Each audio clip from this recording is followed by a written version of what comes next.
Lecture de l'épître du bienheureux apôtre Jacques. Les bien-aimés, mettez en pratique la parole de Dieu et ne vous contentez pas de l'écouter en vous leurrant vous-même. Car celui qui écoute la parole sans la mettre en pratique ressemble à un homme qui regarde son visage dans un miroir.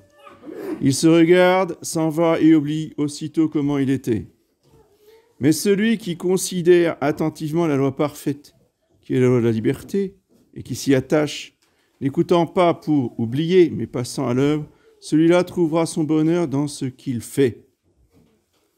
Si quelqu'un croit avoir de la piété et ne met pas un frein à sa langue, il se séduit lui-même, il séduit son propre cœur, sa piété est vaine.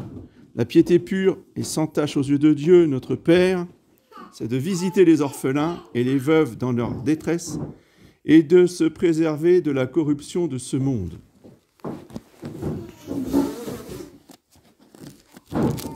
Suite du Saint-Évangile selon saint Jean. En ce temps-là, Jésus dit à ses disciples, en vérité, je vous le dis, si vous demandez quelque chose à mon Père en mon nom, il vous le donnera. Jusqu'à présent, vous n'avez rien demandé en mon nom. Demandez et vous recevrez, afin que votre joie soit parfaite.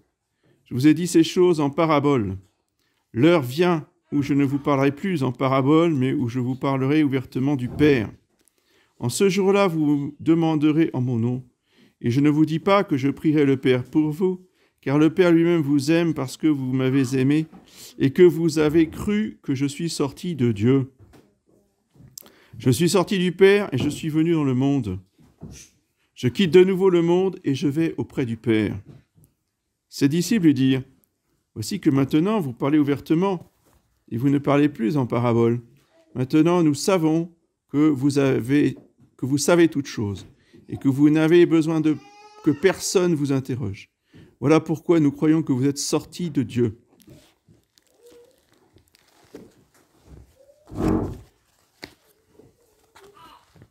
Si les annonces de la semaine. Donc aujourd'hui, 5e dimanche après Pâques. Lundi de la féerie, messe dérogation. Mardi, Saint Nérée et ses compagnons. Vigile de l'Ascension, érogation.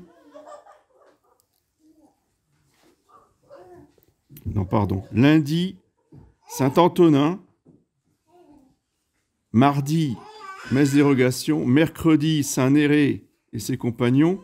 Jeudi, fête de l'Ascension de notre Seigneur Jésus-Christ. Vendredi, dans l'octave de l'Ascension. Et samedi, fête de Saint Jean-Baptiste de la Salle. Dimanche prochain. Dimanche, dans l'octave de l'Ascension. Donc les messes aux horaires habituels, lundi, mardi à 9h, mercredi à 9h30 à Kerfaven, chez les sœurs, jeudi à 10h comme le dimanche, vendredi, samedi à 11h. Donc attention, mercredi la messe chez les sœurs et jeudi à 10h, vendredi, samedi 11h.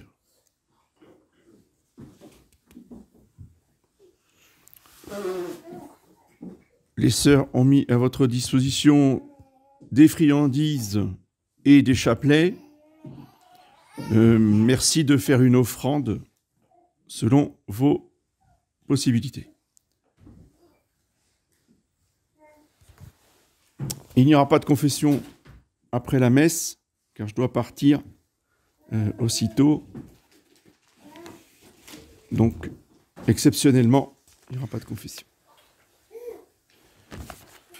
Au nom du Père et du Fils et du Saint-Esprit, ainsi soit-il. Mes bien chers frères, c'est aujourd'hui le dernier dimanche après Pâques. Après, ça sera l'Ascension. Mais c'est surtout le premier dimanche de mai, ou plutôt le deuxième dimanche de mai, qui a été choisi comme fête nationale de Sainte Jeanne d'Arc, où on fête la solennité. Donc normalement, la solennité liturgique devrait être fêtée à la fin du mois, autour de sa fête, mais l'Église catholique en France a décrété que la solennité devait être célébrée en même temps que la fête nationale. Donc oui, il y a deux aspects. Il y a un aspect public, officiel, légal, et il y a un aspect liturgique de solennité. Malheureusement, aujourd'hui, nous ne pouvons pas célébrer la solennité parce qu'il n'y a pas de chorale, mais le cœur y est.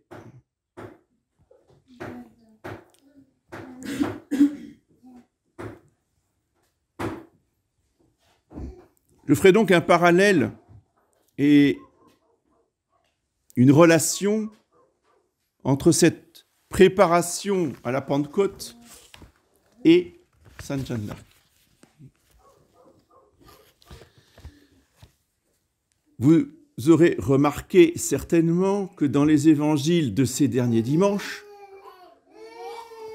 sans arrêt, on redit à peu près la même chose, on tourne autour de la même idée, que le Saint-Esprit doit être envoyé, et pour que le Saint-Esprit doit être envoyé à la Pentecôte, il faut que notre Seigneur remonte vers le Père. C'était les dimanches précédents. Et aujourd'hui, de nouveau, notre Seigneur explique aux apôtres «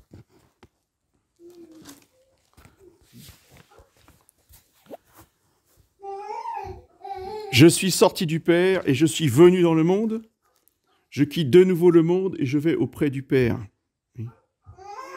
Je suis sorti du Père. » Et les apôtres qui répondent à la fin, « Voilà pourquoi nous croyons que vous êtes sortis de Dieu. » Sortis de Dieu, sortis du Père, c'est la même chose. Il s'agit bien de sortir. Et pourquoi Jésus-Christ est-il sorti ? Il est sorti parce qu'il en a reçu l'ordre. Le Père a dit à son Fils, tu sors. Bon, il sort sans sortir, parce qu'il ne quitte pas la Trinité. Mais en soi, il sort du Père parce qu'il s'unit à la nature humaine. Et cette sortie, ça s'appelle une mission. Important de connaître ce fonctionnement de la Trinité. Et ce n'est pas parce que vous êtes des laïcs que vous ne pouvez pas comprendre. Il faut revendiquer votre capacité à comprendre, parce que ce n'est pas si compliqué. La mission, c'est tu sors dans un but précis. C'est pour sauver les hommes. Une fois que la mission est accomplie, c'est-à-dire une fois que notre Seigneur Jésus-Christ est mort sur la croix, qu'il a versé son sang, qu'il a racheté tous les hommes, retour à la maison. Ça, c'est toutes les missions comme ça. Mais pourquoi les hommes ont des missions comme ça ? Parce que Dieu fonctionne comme ça. L'homme imite Dieu. Et cette mission, elle est éternelle. Elle n'avait pas commencé un jour. Vous voyez, donc, s'il vous plaît, on respecte les descriptions des saints, mais ne prenez pas pour argent comptant cette espèce d'image pour enfants. Alors qu'on dit ça aux enfants, très bien, mais pas aux adultes. Vous voyez, tout d'un coup, le père qui convoque son fils, « T'as vu Adam, ce qu'il a fait, là ? Comment on va faire ? Ah, mais c'est... Papa, on va peut-être faire quelque... Je me propose de faire quelque chose. Ah oui, tu veux faire quelque chose ? Ah, c'est pas une mauvaise idée. Oui, non, ce genre de dialogue qu'on trouve dans certains écrits, vous savez, c'est une façon imagée d'expliquer peut-être aux petits-enfants, mais c'est pas pour les adultes.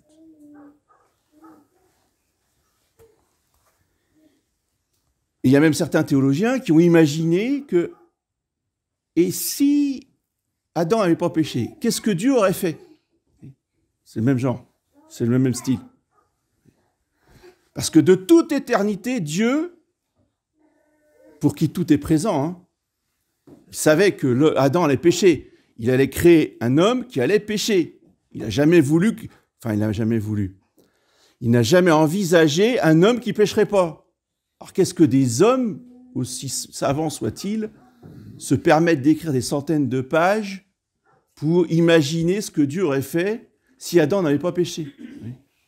C'est du roman, ça. C'est une perte de temps pure. De toute éternité, Dieu a dit à son Fils qu'il l'enverrait sur terre, qui n'existait pas encore. Et tout ça, c'était présent dans la vue de Dieu. Et sur cette terre où il allait créer l'homme, qui allait pécher, il l'enverrait pour prendre la nature humaine et sauver l'humanité. Cette mission-là, elle est éternelle. Ce qui explique que Dieu a montré aux anges la mission du Fils. C'est tout. Parce que la mission, elle existe de toute éternité. Et Dieu a expliqué aux anges, voilà ce qui va se passer quand je vais créer la terre. Et Lucifer a dit, ça, c'est pas question. Je refuse d'accepter cette mission que vous donnez à votre Fils. Et ce qu'il a précipité au fond des enfers. Nous fêtions hier l'apparition de Saint Michel, c'est une piqûre de rappel. C'est Saint Michel qui a précipité Lucifer dans l'enfer parce que Lucifer a refusé la mission du Fils.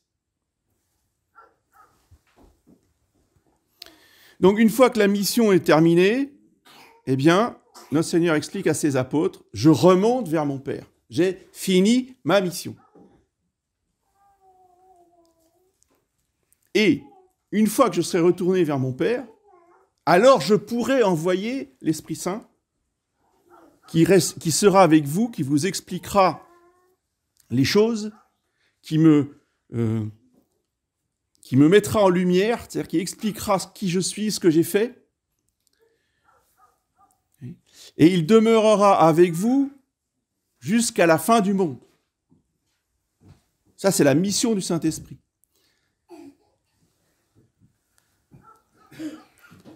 Et comment est-ce qu'il va agir? Eh bien, il va agir en sanctifiant les âmes. C'est-à-dire que la mission du Saint-Esprit, c'est la sanctification par les 7 dons, les 7 béatitudes et les 12 fruits.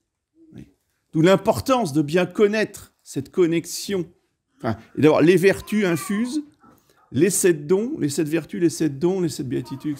D'où l'importance pour tout adulte, parce que les enfants, ils ont peut-être plus de mal à comprendre tout ça, mais une fois adulte, il faut méditer cette architecture de notre âme, parce que c'est le Saint-Esprit qui l'a créée.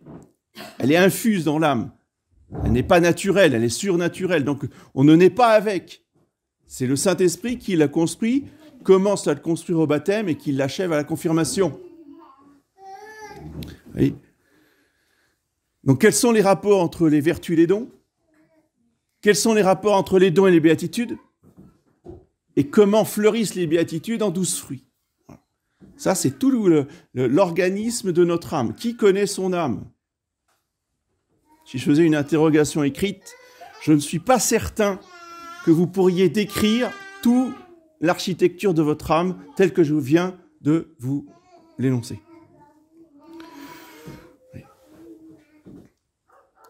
Alors comment on va faire? Vous lisez le traité du Saint-Esprit de Monseigneur Gaume. Je vais le dire tous les dimanches, de toute façon jusqu'à la Pentecôte, vous irez droit. Comme ça, ceux qui ne liront pas le traité du Saint-Esprit ne pourront pas dire que je ne les avais pas encouragés à le faire. Tout est marqué dedans, dans un langage simple et accessible à tout adulte cultivé.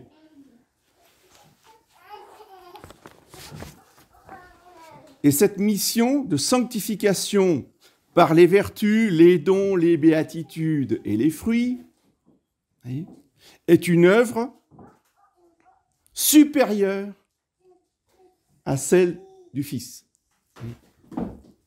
Et le Saint-Esprit, dit Jésus, prendra du mien. Ça, c'est toujours une phrase qui m'a interpellé. Je me dis, mais qu'est-ce qu'il veut dire par là? Il prendra du mien. Eh bien, le Saint-Esprit, pour pouvoir sanctifier l'âme, il ne peut pas le faire tout seul. Parce que les dons et les vertus, c'est bien, mais le Saint-Esprit a besoin, pour accomplir sa mission, de la mission invisible du Fils. La mission visible, c'est la rédemption, je vous l'ai dit, c'est la mort sur la croix. Mais après, le Seigneur Jésus est de nouveau envoyé par le Père pour s'unir à l'âme, en particulier dans la communion. Donc la communion sacramentelle est une deuxième mission du Fils pour nous unir à lui. Voyez ? Mais le travail de sanctification, c'est la mission du Saint-Esprit. Et les deux, évidemment, travaillent toujours ensemble. Ils ne sont jamais séparés. De même que la rédemption ne s'est pas faite sans le Saint-Esprit. Le Saint-Esprit a participé à la rédemption, mais elle est attribuée principalement au Fils, parce que c'est lui qui est mort sur la croix. Voyez ? Mais jamais sans les deux autres personnes. Donc, la sanctification des âmes, par les vertus, les dons, les béatitudes et les fruits, ne se fait jamais sans le Fils et le Père.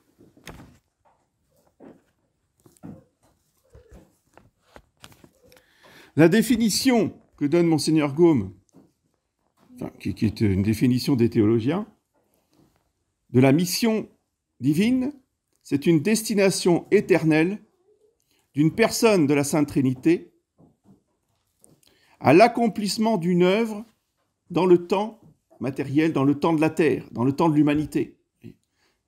Donc c'est une destination éternelle dans le temps terrestre.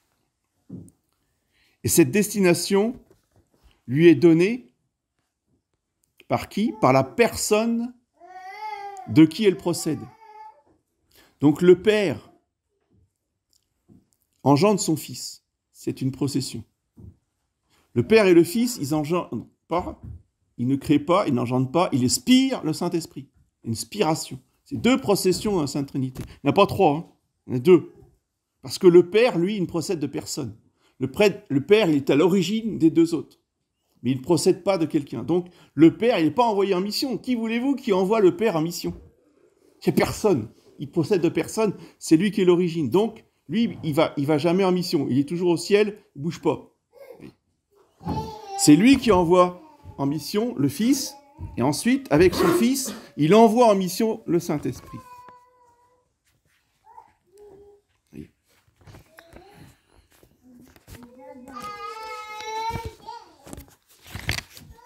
Eh bien, sur terre, Dieu a créé l'Église, qui est une création. Donc, je dis Dieu. Oui, c'est la Sainte Trinité qui l'a créée, mais c'est attribué au Saint-Esprit.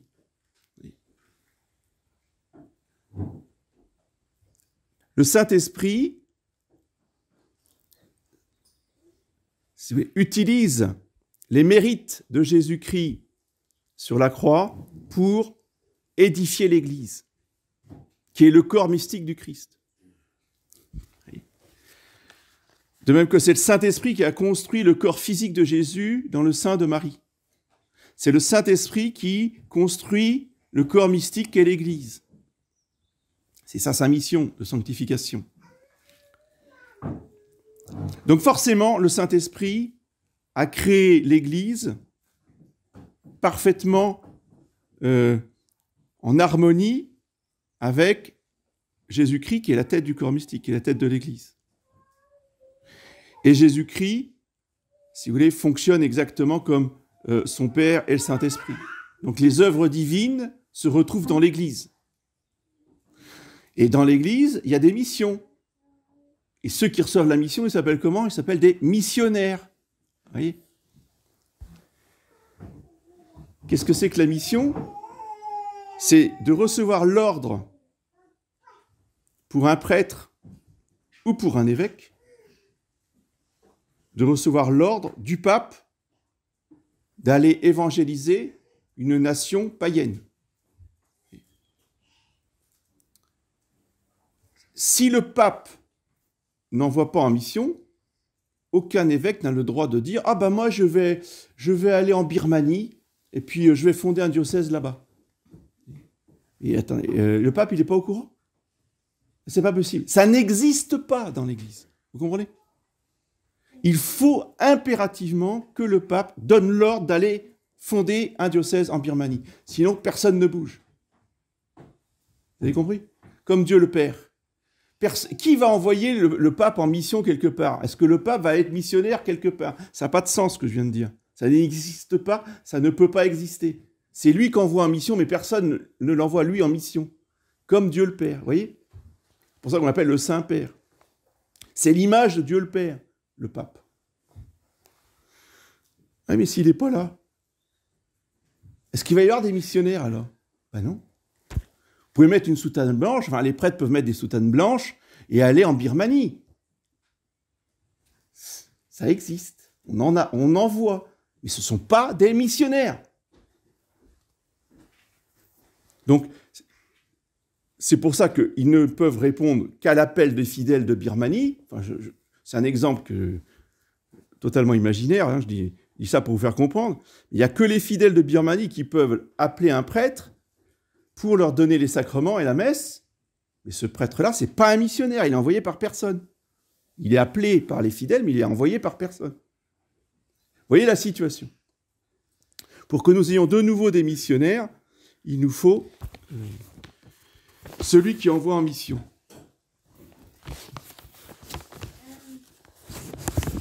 Eh bien, cette importance capitale, vitale dans l'Église du pape, voyez, nous a été rappelée au tout début de la crise du gallicanisme en France par sainte Jeanne d'Arc, qui nous rappelle que l'homme qui est né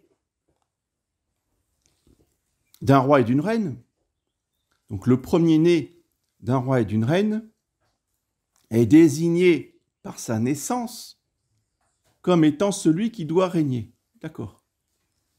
Ça, c'est le droit humain. Mais après, pour que cet homme-là, dans l'Église catholique, je veux dire, dans un pays catholique, et avec une fondation au départ d'un évêque comme Saint Rémy,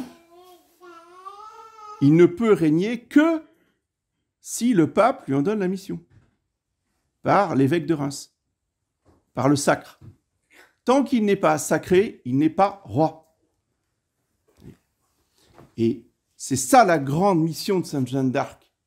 C'est pas de chasser les Anglais de France pour un espèce de nationalisme complètement déplacé dans le contexte. Vous voyez ?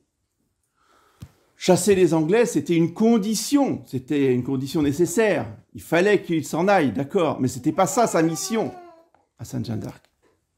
La mission de sainte Jeanne d'Arc, c'est de rappeler à tous les Français, et au roi Charles VII en premier lieu, qu'il ne tient sa couronne que de l'Église, que de Jésus-Christ par l'Église. Oui. C'est de rafraîchir la mémoire des Français en disant « Vous avez oublié », parce qu'ils avaient oublié que le glaive temporel était donné par le pape. Boniface VIII, quelques centaines d'années, enfin 200 ans avant, vous voyez, avait fait une bulle pontificale infaillible pour rappeler la doctrine des deux glaives. Et qu'est-ce qu'avait fait Charles VI, le père de Charles VII? Eh bien, il avait inscrit dans les lois fondamentales du royaume que le roi était roi de par sa naissance. C'est-à-dire que le petit dauphin naissait et tout le monde criait « Vive le roi !» Et le père mourait, aussitôt que la mort du roi était déclarée, vous voyez, dans tout le royaume, on criait « Le roi est mort, vive le roi !» Vive le roi de qui? Vive le roi de quoi? Il n'est absolument pas roi. Vous comprenez? Il n'est pas roi, il n'est pas sacré. Ah mais non, l'enfant, il pouvait avoir 2 ans, et tous les Français qui criaient « Vive le roi !» Vous voyez? C'était craché à la figure de Saint-Rémy et de l'Église. Et Sainte Jeanne d'Arc, elle est venue, elle a été envoyée en mission, justement par le Saint-Esprit, pour rappeler aux Français, celui que vous voyez là, que vous appelez tous le roi, c'était adulte, il avait sa cour, attention, c'était pas un enfant de 12 ans, il n'y avait pas de régence, il était un adulte. Vous appelez tous le roi, il n'est pas roi. Jamais Sainte Jeanne d'Arc n'a appelé Charles VII le roi, ou sire. Elle l'appelait toujours gentil dauphin. D'accord? Alors, quand tu seras roi, on verra. Hein? Et pour l'instant, tu ne l'es pas. Et à chaque fois, il se prenait ça dans les oreilles. Et une fois qu'il a été sacré à Reims, alors là, elle l'a appelé son roi. En ayant au préalable, elle lui a pris sa couronne. Donc, comme Jésus-Christ et son Église étaient repoussés, ignorés, qu'est-ce qu'il a fait Jésus? Ah, vous voulez plus de moi, vous m'oubliez, vous savez, faites comme si le roi était roi directement sans passer par l'Église. Alors attendez, on va remettre une couche, on va faire 2 fois plus. Devant notaire, tu me donnes ta couronne. Donc t'es plus roi. Depuis Charles VII, les hommes qui montent sur le trône ne sont plus le roi. C'est marqué sur les documents officiels. La couronne, elle est passée à Jésus-Christ. Qui est roi de France? Jésus-Christ. Et Charles VII, il ne va pas récupérer sa couronne comme il l'avait avant. Il va récupérer sa couronne en commande, dit Sainte Jeanne d'Arc, c'est-à-dire que il n'en est plus le propriétaire, c'est la couronne de Jésus-Christ qu'il va gérer, au nom de Jésus-Christ. Oui. Mais ce n'est plus la sienne en propre, ce qui fait qu'il n'est plus roi, il n'est que le lieutenant du Christ. De même que le pape est le vicaire de Jésus-Christ, eh bien, le roi ne sera que le lieutenant de Jésus-Christ. Mais ce gouvernement catholique d'une nation, avec le glaive temporel, il le reçoit de l'Église par l'évêque de Reims. Comment? Eh bien, tout simplement, le jour du sacre, son glaive, il l'a pas. Il arrive sans glaive. Il n'est pas armé. Donc, il a son fourreau vide. Il est où le glaive? Il est sur l'autel. L'autel, c'est le Christ, je vous rappelle. La pierre d'autel représente Jésus-Christ. Et seul l'évêque de Reims, pendant la cérémonie, va prendre le glaive sur l'autel et va le donner au roi, qui est sacré. Donc après l'onction, il lui donne l'épée. C'est-à-dire qu'il lui donne le pouvoir temporel. Le pouvoir temporel, les 2 glaives, dit saint Bernard, ont été donnés par Jésus-Christ au pape. C'est pour ça que le pape, il est évêque, patriarche, et il est roi, temporel. Il est à la fois roi temporel et à la fois évêque. Parce que il a ces 2 glaives. Donc c'est tout à fait légitime et tout à fait en conformité avec l'Évangile, avec Jésus-Christ, que le pape est chef d'État des États pontificaux. Ce n'est pas une invention du Moyen-Âge. C'est une application de l'Évangile. Parce que, dans l'Évangile, notre Seigneur Jésus-Christ demande à Saint-Pierre d'aller acheter 2 glaives. Et Saint Bernard dit, mais pourquoi 2 glaives? Et d'ailleurs, ils vont utiliser un glaive pour couper l'oreille de Malchus. C'est au jardin des Oliviers. Et, précisément, il a tiré le mauvais glaive, si je puis dire. Et surtout, le glaive qu'il a tiré, qui est le glaive temporel, pour blesser un soldat du grand prêtre. Et Jésus lui dit, remets ton épée dans le fourreau, qui combat avec l'épée périra par l'épée. Parce que c'est pas à toi de tirer cette épée-là. Cette épée-là, je te l'ai donnée pour que tu la donnes au chef d'État. C'est au chef des États de recevoir de l'Église, donc du pape, le glaive pour se battre avec lui. Là, eux, ils ont le droit pour la défense de l'Église. Donc ça, c'est toute la doctrine des deux glaives du pape Boniface VIII que nous a rappelé Sainte Jeanne d'Arc, et que malheureusement, la plupart des Français rejettent complètement, y compris donc surtout dans les Français catholiques de tradition maurassienne, ils ne supportent pas ce genre de... Aujourd'hui, même dans les universités de la tradition, on rejette complètement cette doctrine. Et c'est pas pour ça qu'elle est fausse. C'est pas pour ça qu'il ne faut pas la défendre. Oh, bah oui, mais on est très peu nombreux, puis tout le monde est contre. Bah oui, alors, c'est quoi le problème? C'est pas un argument. C'est pas parce que les gens ont oublié qu'ils sont contre qu'il faut dire la même chose qu'eux. Parce qu'à ce moment-là, Sainte Jeanne d'Arc n'aurait jamais commencé à agir pour, justement, affirmer cette doctrine. Elle aussi, elle avait tout le monde contre elle. Elle avait les plus grands théologiens du royaume. Elle avait les évêques. Elle avait tout le monde. Elle avait Charles VII contre elle aussi, au départ. Elle avait les grands capitaines contre elle. Mais le Saint-Esprit étant avec elle, eh bien, a complètement renversé tout cela et a manifesté cette doctrine que nous devons recevoir à notre tour et lui rester fidèles et la transmettre dans la fidélité. Allez, prions Sainte Jeanne d'Arc pour notre pays. C'est elle, voyez, qui va restaurer les choses, mais attention, il faut restaurer la chrétienté selon l'esprit de Sainte Jeanne d'Arc et de l'Église, et pas selon l'esprit des royalistes et des nationalistes. Eux, ils n'ont rien compris.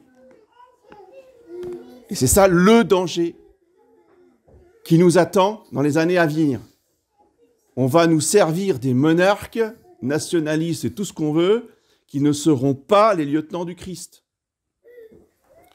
Nous, ce que nous voulons, c'est un lieutenant du Christ comme l'a voulu Sainte Jeanne d'Arc, et pas autre chose. Et pour ça, eh bien, il faut être prêt à souffrir concrètement, à subir des persécutions concrètement. Oui, on sera peut-être ostracisé, mis de côté, etc. Mais il faudra accepter de souffrir ces vexations, ces privations, ces revers de fortune peut-être, je ne sais pas, pour rester fidèle, voyez, à cette doctrine de l'Église et de Sainte Jeanne d'Arc. Et ça, il faut s'y préparer avant. Ce n'est pas une fois que ça nous arrive qu'il faut penser à réagir.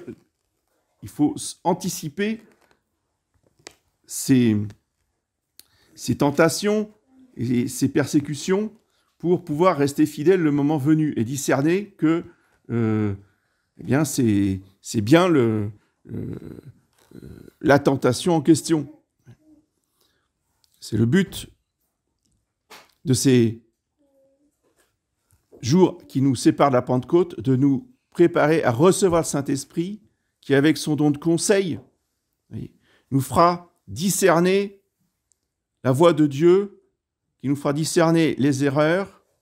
C'est le Saint-Esprit qui nous éclairera, à condition qu'on lui demande et qu'on s'y prépare. Au nom du Père et du Fils et du Saint-Esprit.